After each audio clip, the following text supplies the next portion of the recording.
నమస్తే. ఇన్నాళ్ళు నన్ను సపోర్ట్ చేస్తూ, ఎంకరేజ్ చేస్తూ మీ ప్రేమని నాకు అందిస్తున్న ప్రతి ఒక్కరికి కృతజ్ఞతలు. అలాగే ఈ వీడియో కూడా ఖచ్చితంగా మీకు ఉపయోగపడుతుంది. లైక్, షేర్ అండ్ సబ్స్క్రైబ్ చేసి మీ సపోర్ట్‌ని నాకు అందించండి. అలాగే ఈ వీడియో పట్ల మీకున్న అభిప్రాయాన్ని కామెంట్ సెక్షన్‌లో కామెంట్ చేసి తెలియజేయండి. ఇప్పుడు వీడియోని చూద్దాం. సూర్యోస్మి, నేను మీ విక్రమాదిత్య. ఆరోగ్యమే మహాభాగ్యం, ఆరోగ్యం భాస్కరాధీనం. ఆదివారం మద్యం, మాంసం, మైదనం వద్దు, ఆరోగ్యం ఐశ్వర్యం వద్దు. మీరు ఆచరించండి, 10 మందిని ఆచరింపచేయండి. ఆచరించండి, ఆరోగ్యవంతులుగా ఉండండి. ఆచరించండి, ఐశ్వర్యవంతులు కండి. ఆచరించండి, ఆనందంగా జీవించండి. సూర్యోస్మి. జ్యోతిష్య శాస్త్రం ఒక అద్భుతం. వేదాంగమైన జ్యోతిష్య శాస్త్రం అనేటువంటిది మానవ జీవన గమనానికి ఒక వరం. జ్యోతిష్య శాస్త్రం నీ జీవితంలో వెలుగునింపే ఒక భాష. ఆ భాష నీకు అర్థమైతే ప్రకృతి నీతో మాట్లాడుతుంది. అస్ట్రాలజీ నేర్చుకోవాలి అనుకునే వారికి అద్భుత అవకాశం. మురళీధర శర్మ గారి అస్ట్రాలజీ క్లాసెస్ అతి త్వరలో మొదలు కాబోతున్నాయి. 100% జాబ్ గ్యారంటీ. వివరాల కొరకు సంప్రదించండి. నమస్తే, వెల్కమ్ టు అవర్ ఛానల్. నేను పద్మిని. ప్రస్తుతంతో పాటు ప్రముఖ ఆధ్యాత్మికవేత్త, సూర్యోపాసకులు, sun spiritual society founder Vikramaditya గారు ఉన్నారు. మాట్లాడదాం సార్. నమస్తే సార్. సూర్యోస్మి తల్లి. ఏ రాశి వాళ్ళు, ఏ లగ్నం వాళ్ళు ఏ జ్యోతిర్లింగాన్ని ఖచ్చితంగా దర్శించుకోవాలి? అసలు ఎందుకు దర్శించుకోవాలి? ఏంటి దానికి? అంటే జ్యోతిర్లింగానికి ఉంది 12 ఉన్నాయి, 12 ద్వాదశ రాశులు ఉన్నాయి, ద్వాదశ లగ్నాలు ఉన్నాయి. ఖచ్చితంగా రిలేట్ అయ్యి ఉంది, లేకపోతే అంత ఉత్తినే రాదు కాబట్టి సో ఏ జ్యోతిర్లింగాన్ని దర్శించుకోవాలనేది సవివరంగా తెలియజేస్తున్నారు. మిథున రాశి వరకు మాట్లాడుకోవడం జరిగింది. ఇక కర్కాటక రాశి వాళ్ళు, లేకపోతే కర్కాటక లగ్నం వాళ్ళు ఏ జ్యోతిర్లింగాన్ని ఖచ్చితంగా దర్శనం చేసుకోవాలి? ఒకవేళ దర్శనం చేసుకోలేని పక్షంలో మంత్ర రూపంలో కూడా చెప్తున్నారు. అంటే ఆబ్స్టాకల్స్ అన్ని కూడా క్లియర్ అయిపోయి కష్టం నుంచి బయటపడి క్షేత్రానికి వెళ్ళి ఆయన ఎనర్జీ ద్వారా, అంటే అక్కడికి వెళ్ళి ఆ ఎనర్జీని గెయిన్ చేసుకుని జీవితంలో డెఫినెట్ గా వాళ్ళు అనుకున్నటువంటి విధంగా జీవితం మారాలి అని అంటే కర్కాటక లగ్నం వాళ్ళు ఏం చేయాలి సార్? ఎక్కడికి వెళ్ళాలి? జ్యోతిర్లింగం. అంటే ఇప్పుడు మీరు క్షేత్రము అన్నారు. అంటే క్షేత్రం అంటే ఏంటి? అంటే కొన్ని శక్తుల సమూహాన్ని క్షేత్రం. అలాగే మనం అంటే భారతదేశంలో ఈ క్షేత్రాలు పుణ్యక్షేత్రం. అంటే పుణ్యక్షేత్రము అనే పదం ఎందుకు వచ్చిందమ్మా? అక్కడికి వెళ్ళడం ద్వారా పాపం క్షయమై పుణ్యాన్ని సమపార్జన చేసుకుంటూ ఉంటాం. ఇదంతా కూడా భారతదేశ వైశిష్ట్యంలో మనం వీటిని ఎలా చూడాలంటే మ్యాథమెటికల్ కాలిక్యులేషన్స్. ఆ దేవాలయం ఏమి ఏదో ఇటుకలు తెచ్చి గుడి కట్టినట్టుగా అన్నట్టుగా ఉండదు. అక్కడ ఉన్నటువంటి ఆ క్షేత్రం యొక్క స్థాయి ఎనర్జీని బట్టి ఆ దేవాలయ ప్రాంగణం కానీ, అక్కడ ఉన్నటువంటి గర్భగుడి కానీ, లేకపోతే ఆ ప్రాకారం కానీ, ధ్వజస్తంభం కానీ, ప్రతిదీ కూడా ఒక ఎనర్జీని కాన్సన్ట్రేట్ చేస్తూ స్ట్రక్చర్.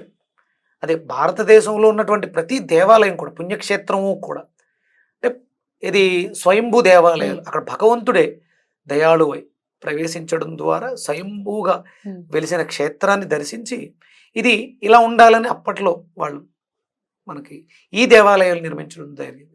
ఈ ద్వాదశ జ్యోతిర్లింగాలు. అండ్ ఆర్కిటెక్చర్ కూడా అసలు ఎంత అర్థవంతంగా ఉంటుందో నిజంగా మనం తెలుసుకుంటే ఆ గోపురాలకు ఉన్నటువంటి అంటే అలా కట్టడానికి, అంత హైట్ లో కట్టడానికి కింద ఉన్నటువంటి యంత్రాంతో అనుసంధానం చేయటం కానీ అయ్యి బాబోయ్.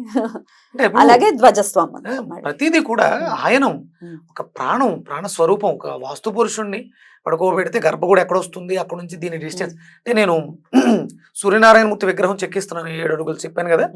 ఆయన అడుగుతుంటే ఆయన ఏమంటారంటే, ఆయనతో మాట్లాడుతూ ఉంటే విగ్రహం సైజుని బట్టి గర్భగుడి యొక్క కొలతలు ఉంటాయి. గర్భగుడి యొక్క కొలతలు పట్టుకుని ఆ విగ్రహం నాభి దగ్గర నుంచి ధ్వజస్తంభం ఎంత డిస్టెన్స్ లో ఉండాలి, ఎంత హైట్ లో ఉండాలి, ఆయన నాభి దగ్గర నుంచి. ఈ ప్రతిదీ కూడా కాలిక్యులేటెడ్. ఇది ఆగమ శాస్త్రాలను అనుసరిస్తూ చేస్తారు. అందులో వాడేటువంటి శిల ప్రతిదీ అంత శక్తి ఉంటుంది. ఎన్ని తరాలు, ఎన్ని యుగాలు మారినా డెఫినెట్ గా దాని వైభవం దానికే ఉంటుంది. అంటే ఇప్పుడు కేవలం ఏదో పుణ్యక్షేత్రాల దర్శనానికి వెళ్ళాం, లోపల ఆయన ఓంకారేశ్వరుడు ఓంకార రూపంలో ఉన్నారు, దర్శనం పెట్టేసుకున్నాం, దండం పెట్టేసుకున్నాం, అంటే దండం పెట్టేసుకుని అంటే పుణ్యం వచ్చేస్తుంది. ఇది కాదు. అక్కడ ఉన్నటువంటి ప్రతి రాయి, ప్రతి శిల్పంలోనూ మీరు చూడండి కొన్ని దాంట్లో గుండు సూది దూరేలా చూపిస్తారు. అంటే గుండు సూది దూరుతుంది అంటే దాన్ని చెక్కడానికి ఆయన ఇంకేం వాడుంటాడు? అయ్య బాబోయ్ కూడా చేయలేము. వాళ్ళు వాడిన ఇన్స్ట్రుమెంట్స్ ఎంత చిన్న సూక్ష్మ రూపంలో ఉంటాయి. సూక్ష్మంగా ఉంటే అంత శిల్పాన్ని, అంత గట్టిగా ఉండే శిల్పాన్ని ఎలా చెక్కగలరు? ఏమి నైపుణ్యత సార్, అద్భుతం అంటే ఏదో వెళ్ళిపోయాం చూసేసాం కాదు, అక్కడికి వెళ్ళినప్పుడు మన భారతదేశంలో ఉన్నటువంటి సంపద, నేను పూరి జగన్నాథ్ దేవాలయం అక్కడ కింద నిలబడి చూస్తే 190 అడుగుల ఎత్తు గోపురం. అమేజింగ్ అసలు. ఎలా అమ్మా, ఎలా అంటే ఇప్పుడంటే మనకి క్రేన్లు ఇవన్నీ ఉన్నాయి, మరి ఆ రోజుల్లో ఏం వాడారు, ఎలా కట్టారు, భగవత్ శక్తే అదంతా. తంజావూరు ఒక్కొక్క దేవాలయం ఆ గోపురాలు, అరుణాచలం అమ్మ బాబాయ్, అంటే మన క్షేత్రాలు, అంటే భారతదేశం నాగరికత అభివృద్ధి చెందడానికి పూర్వమే అంటే మిగతా దేశాల్లో భారతదేశంలో అభివృద్ధి చెందేసి ఇలాంటి అద్భుతాలు ఎన్నో చేసేసారు.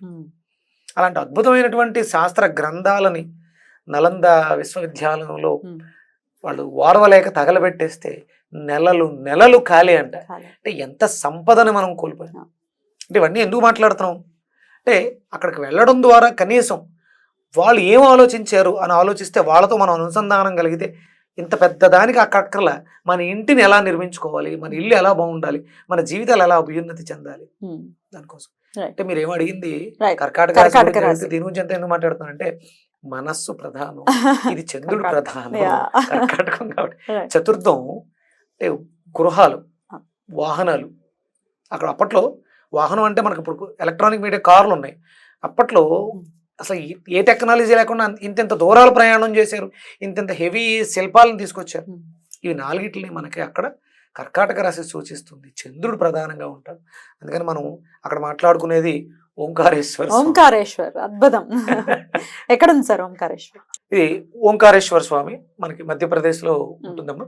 అంటే ఇక్కడ అక్కడికి వెళ్ళి ఆ స్వామిని ఏదో దర్శనం చేసుకుంటే పుణ్యం వచ్చేస్తుంది కాదు, మనల్ని అక్కడికి తీసుకెళ్ళడానికి అనుసంధానం చేయడానికి వాళ్ళు ఎంత శ్రమ పడ్డారో, ఆ శక్తిని ఎలా మనకి వ్యక్తపరిచారు.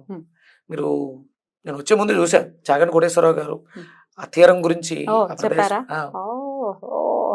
ఆయన ఇంకో వర్ణనాతీతం ఎంత అద్భుతంగా చెప్పారమ్మా ఆయన.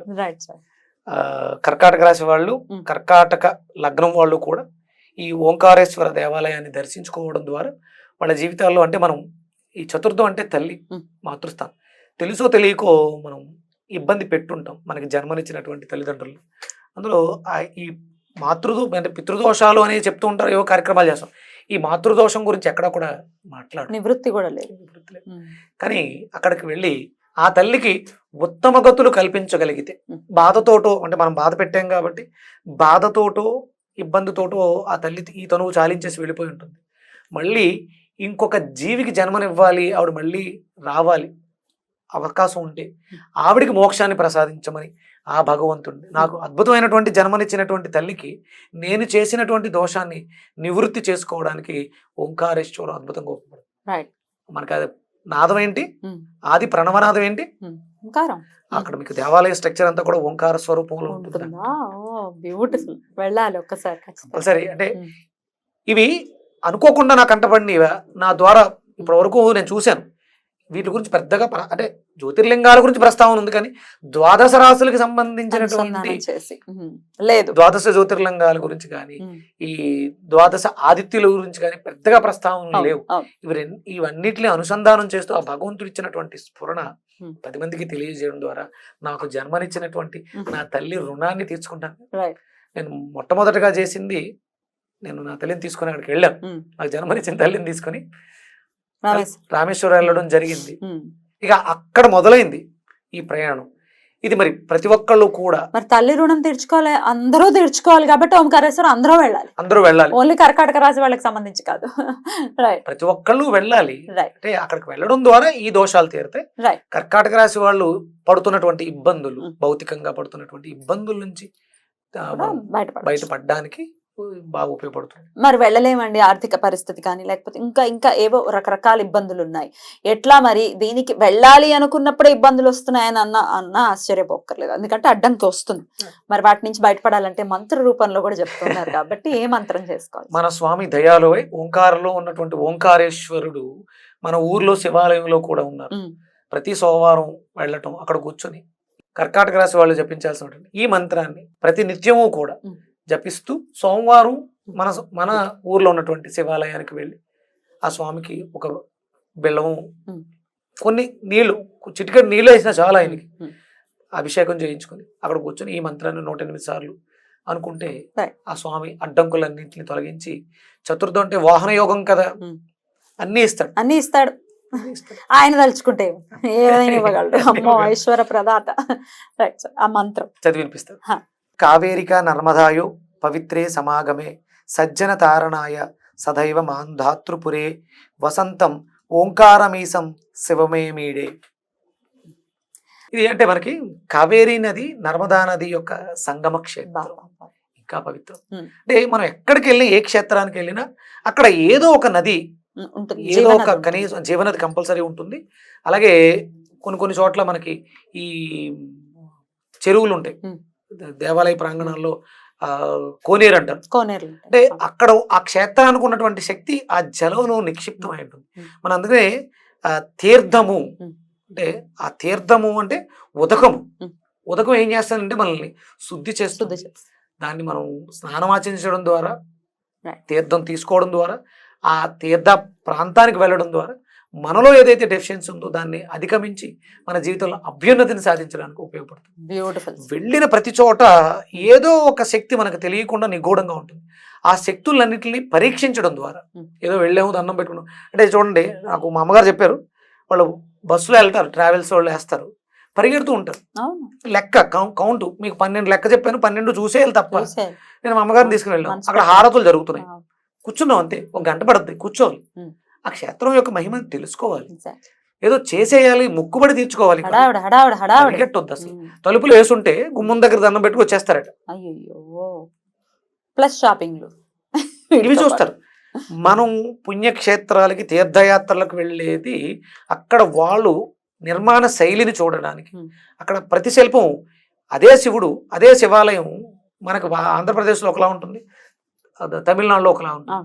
అవన్నిటిని మనం పరీక్షించాలి.